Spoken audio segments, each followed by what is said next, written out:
మంత్ర, యంత్ర, తంత్ర, మూలిక, రుద్రాక్ష, నవరత్న, హోమ, క్రియ, జ్యోతిష్య, వాస్తు, హస్త సాముద్రికాలచే బ్రహ్మాస్త్ర పరిష్కార మార్గం. శ్రేయం గురుదత్త. ఆత్మీయులందరికీ స్వాగతం. మనకు సహజ సిద్ధంగా వచ్చేటువంటి సమస్యలు ముఖ్యంగా నక్షత్ర గ్రహ దోషాల వల్ల వస్తాయి. పుట్టగానే ఆ అబ్బాయో అమ్మాయో పుట్టగానే పాప పుట్టగానే మనము గ్రహస్థితిని చూడడం జరుగుతూ ఉంటుంది. ఏ నక్షత్రంలో పుట్టారు, ఆ గ్రహస్థితి ఎలా ఉంటుంది, నక్షత్ర శాంతులు చేపించడం అనేటువంటిది జరుగుతుంది. మరి పుట్టగానే వాడికి ఏం పని చేయలేదు కదా, వాటికి సమస్యలు ఎందుకు వస్తున్నాయి అని అనుకున్నప్పుడు ఈ పూర్వజన్మ అనేటువంటిది మన హైందవ సాంప్రదాయంలో గత జన్మానుసారమే జన్మించడం అనేటువంటిది జరుగుతూ ఉంటుంది. అందుకే రకరకాలమైనటువంటి కుటుంబాలలో రకరకాలుగా జన్మించడం జరుగుతూ ఉంటుంది.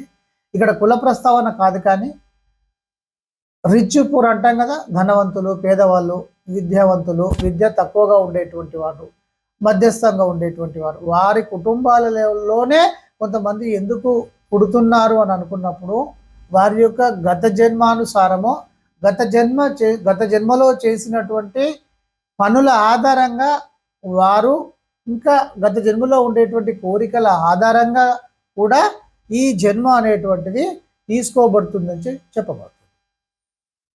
అంటే మనకు వెంటనే పుట్టిన తర్వాత నుండి మనకు వెంటనే మన బుద్ధిని, మన ఆలోచనలను ప్రభావితం చేసేది ఏదైనా ఉంది అని అనుకుంటే రకరకాల కారణాలలో ఇక్కడ ముఖ్యమైనటువంటి ఒక కారణం ఏంటిదంటే గ్రహస్థితి.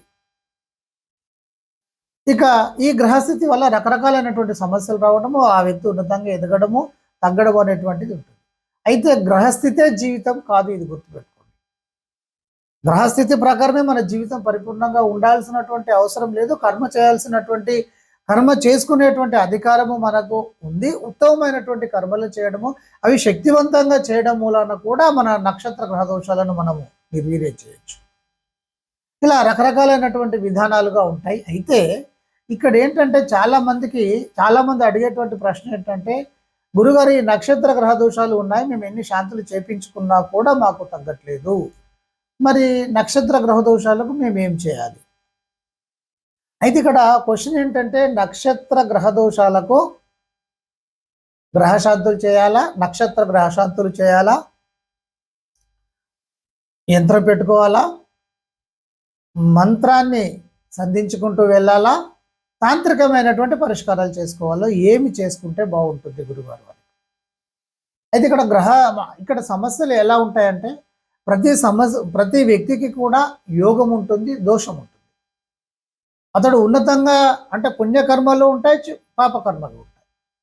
మరి ఇక్కడ యోగాలు ఉన్నప్పటికీ కూడా అంటే గ్రహదోషాలు కొన్ని అంటే ఒక సమస్య విపరీతంగా వస్తుంది, కానీ గ్రహ బలం ఉంది అనుకునేటువంటి సందర్భంలో మనము గ్రహశాంతులకు వెళ్తే బాగుంటుంది. మొట్టమొదటిసారిగా వాస్తవంగా మనం ఎక్కడికి వెళ్ళాలి అంటే, ఏదైనా విపరీతమైనటువంటి సమస్యలు వస్తున్నాయి అని అనుకుంటే, సరే ఇది వేరు, మళ్ళీ బయట ప్రయోగ సమస్యలు అవి మీకు ఆ సిమ్టమ్స్ అవి తెలుస్తూ ఉంటాయి, మీదకి వచ్చి పడినట్టు, లేకపోతే ఆ కథ అంతా వేరుగా ఉంటుంది. అలా కాకుండా మీరు ఏదైనా పని చేస్తూ ఉంటే అది పరిపూర్ణంగా కావట్లేదు, ఇబ్బందులు కొన్ని ఎదురవుతూ ఉన్నాయి, కొంత చికాగ్గా ఉంది, ఎలా వెళ్ళాలో అర్థం కావట్లేదు అనుకున్నప్పుడు ముందుగా మీరు చేయాల్సినటువంటిది ఏదైనా ఉంది అంటే, ముందు గ్రహశాంతులు చేసుకోండి. మనం స్టార్టింగ్ నుండి వెళ్ళాలి.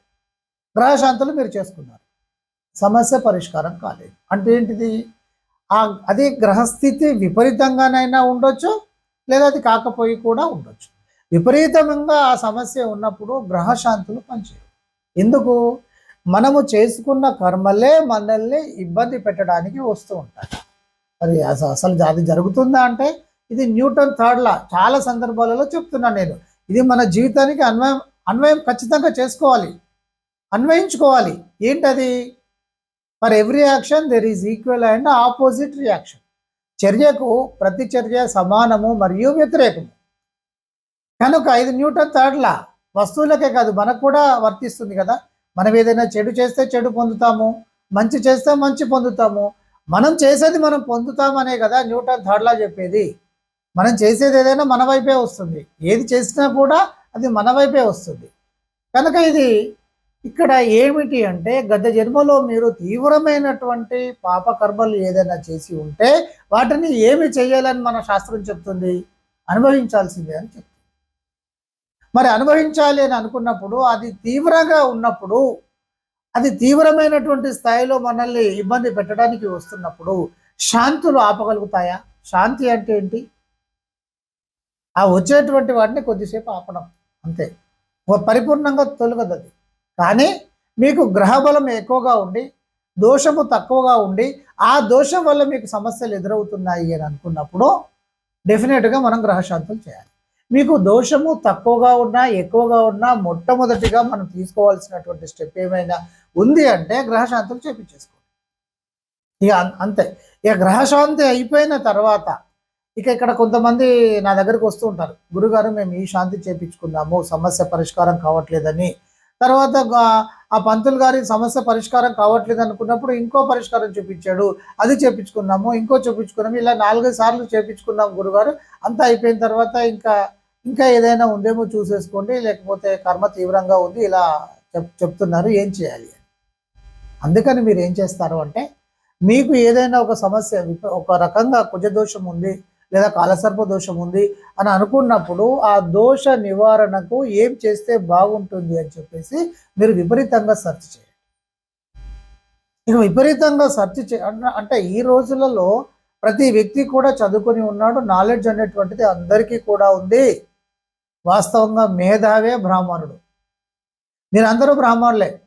మీరు మీ ఫీల్డ్లో మీకు నాలెడ్జ్ ఉందండి, ఆ జ్ఞానం ఉన్నట్టే. మీరు ఇక వేరే ఆలోచన చేయాల్సినటువంటి అవసరం లేదు. దైవత్వం వైపు ఉండేటువంటి జ్ఞానం వేరుగా ఉండొచ్చు, కానీ మీరు జ్ఞానవంతులే, ఇది గుర్తుపెట్టుకోండి. మీరు ఈ జ్ఞానం ఉండేటువంటి వారు ఎవరైనా సరే ఆ దైవత్వం వైపు జ్ఞానాన్ని చేసుకోవడం కూడా అదేమంత పెద్ద సమస్య కూడా కాదు. కొంచెము శ్రద్ధ పట్టుదల ఉండి మనం చేసుకోవాలనేటువంటి ఒక తీవ్రమైనటువంటి తపన కనుక ఉంటే ఏదైనా కూడా చాలా సులభంగా సాధ్యమవుతుంది. మీరంతా కూడా జ్ఞానవంతులే. కనుక మీరు ఏం చేయాలి? మీకు ఒక ఐడియా వస్తుంది, ఏం చేస్తే బాగుంటుంది, ఏ గ్రహశాంతులు చేస్తే బాగుంటుంది, ఎక్కడ చేయించుకుంటే బాగుంటుంది, అది మీరు చాలా క్లారిటీగా తీసేసుకుని అది చేయించేసుకోండి. అది అయిపోయింది. తదనంతరం సమస్య అలాగే ఉంది అనుకున్నప్పుడు ఇమ్మీడియట్లీ వేరే వాటికి వెళ్ళాల్సిందే. ఇక అలా కాకుండా పంతులు గారు ఈ ఒక శాంతి అని చెప్పాడు, అది అంటే ఆ శాంతి చేపించుకున్నప్పటికీ కూడా మనకు ఫలితం రాలేదు అనుకున్న తర్వాత మళ్ళీ పంతులు గారిని మనము మళ్ళీ అడిగితే ఇంకొకటి చెప్తా ఉంటాడు. ఇలా కాకుండా శాశ్వతమైనటువంటి పరిష్కారం ఏదైతే ఉంటుంది అనేటువంటిది మీరు ముందే ఆలోచన చేసి వెళ్ళిపోవడం అనేటువంటిది ఉత్తమమైనటువంటి. ఇక అయినప్పటికీ కూడా పరిష్కారం కాలేదు అని అనుకున్నప్పుడు మీరు ఏం చేయాల్సిన అవసరం ఉంటుంది? వెంటనే దేనికి వెళ్ళాలి? మరి మంత్రమా, యంత్రమా, తంత్రమా? ఇప్పుడు సమయం ఎక్కువ లేదు కనుక నేను చెప్పడం లేదు. తాంత్రికమైనటువంటి నక్షత్ర గ్రహ దోషాలకు తాంత్రికమైనటువంటి పరిష్కారం కూడా చక్కటి పరిష్కారాలు ఉంటాయి. ఇక అది పక్కన పెట్టినట్టయితే ఒక యంత్రము అనేటువంటి ఒక విధానం ఉంటుంది. మనకేం చెప్తా ఉంటారు? ఉంగరాలు పెట్టుకోమని చెప్తా ఉంటారు. ఏదైనా ఒక దోషము విపరీతంగా కుజదోషం ఉంటే లేకపోతే దాని తత్సంబంధమైనటువంటి నవరత్నాలను పెట్టుకోవడము, ఇలా రకరకాలుగా జరుగుతూ ఉంటుంది. తర్వాత ఇంకొకటి ఏంటంటే ఒక నవగ్రహ యంత్రం అనేటువంటిది ఉంటుంది. ఇంకా కొన్ని యంత్రాలు కూడా ఉండడం జరుగుతూ ఉంటుంది. ఒక యంత్రము తీసుకొచ్చి ఇంటిలో పెడితే అది యంత్రంగానే ఉంటుంది. యంత్రాన్ని ప్రాణప్రతిష్ఠ చేసి ప్రాణప్రతిష్ఠ అంటే ఏం లేదు బిడ్డ, ఎనర్జీని ధారపోయడం, దాన్ని చైతన్యవంతం చేసి మీకు ఇవ్వడం. చైతన్యవంతం చేసినటువంటి యంత్రం మాత్రమే మీకు పనిచేయడం జరుగుతూ ఉంటుంది. అది మీకు కొంతవరకు పనిచేస్తుంది, కానీ పరిపూర్ణంగా మీ యొక్క కర్మలను తీసివేయండి. మీ గ్రహస్థితి వెళ్ళిపోవాలి. ఇప్పుడు ఏదైనా ఒక విపరీతంగా కాలసర్ప దోషం ఉంది లేదా ఇంకొక దోషం ఉంది, మిమ్మల్ని ఇబ్బంది పెట్టడానికి వస్తుంది అని అనుకున్నప్పుడు మీరు అర్థం చేసుకోవాల్సింది ఏంటంటే అది కర్మ మిమ్మల్ని కొట్టడానికే వస్తుంది.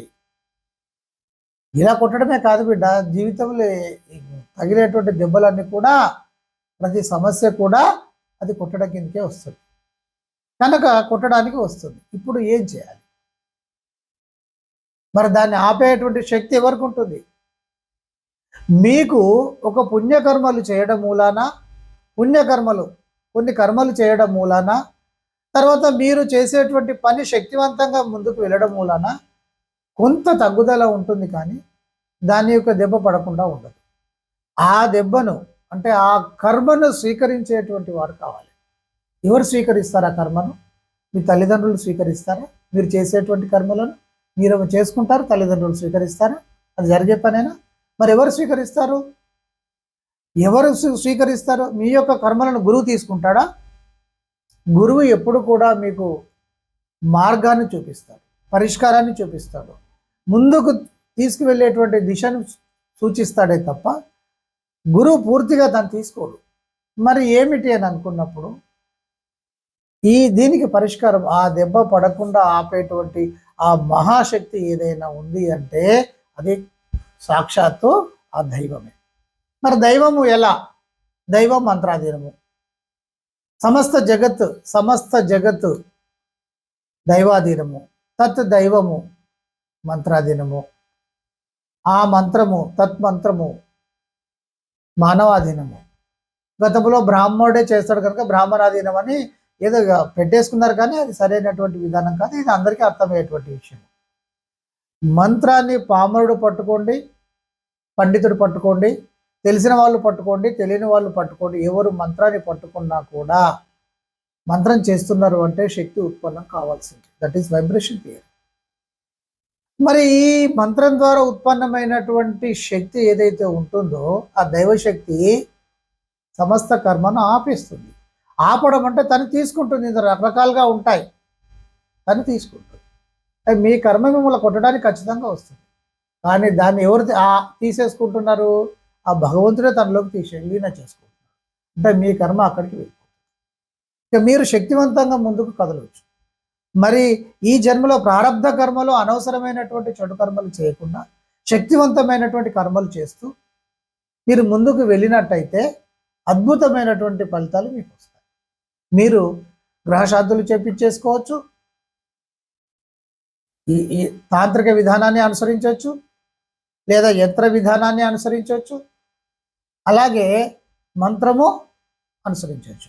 ఉత్తమమైనటువంటి పరిష్కారం ఏమిటి అనేది మీరే ఆలోచన చేసుకోండి. మీకు నాలెడ్జ్ ఉంది కదా, మీరు ఆలోచన చేసుకుంటూ ఉంది. అందరికీ బ్లెస్సింగ్స్.